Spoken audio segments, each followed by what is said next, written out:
Slavery came to an end in the British colonies in 1838. So when the Africans were freed, they abandoned the plantations throughout the Caribbean. Planters in the Caribbean, throughout the Caribbean, brought a number of other people. They brought Chinese, for example, from China, and put them to work on the plantations. They brought Portuguese and tried to work them on the plantations. So when all these experiments at replacing this labor void had completely failed, they went to India. And between 1838 and 1917, they brought 500,000 Indians, and these Indians were either called coolies or they were called girmitias. Girmitias from the Hindi word girmit, an agreement. So these girmitias are people who had signed an agreement. However, the agreement forged between the British and the Indians were made under false pretenses. Indentured laborers were fooled into believing they were being sent to a land of opportunity, paved with the sweet nectar of sugar cane. The notion of life in a new world came as a relief to many Indians, pushed to the brink of death by the British, who destroyed fertile farmlands in India in order to supply the world demand for opium at that time. Because of the way in which the imperialists ravaged India for their own profit and neglected essential works of irrigation and flood control, or letting people produce the things that they needed for their own sustenance, or letting the textile industry strive, all of these things were brutally suppressed, and therefore there was large-scale famine. There was large-scale displacement, putting people out of their land, out of their occupation. And in this kind of desperate situation, what could the Indians do?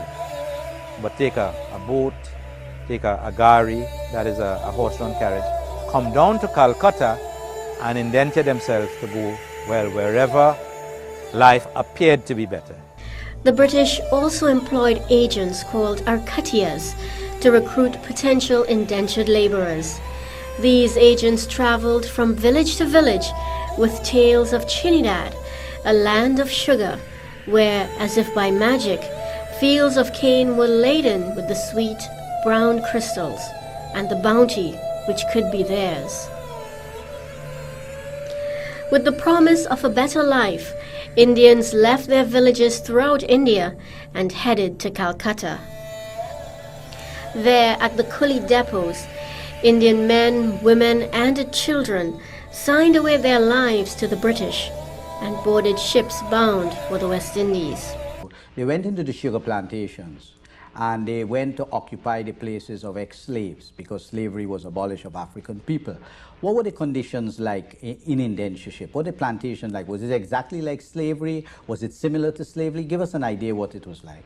Well, thank you. And first of all, it's a pleasure to be in a Caribbean nation.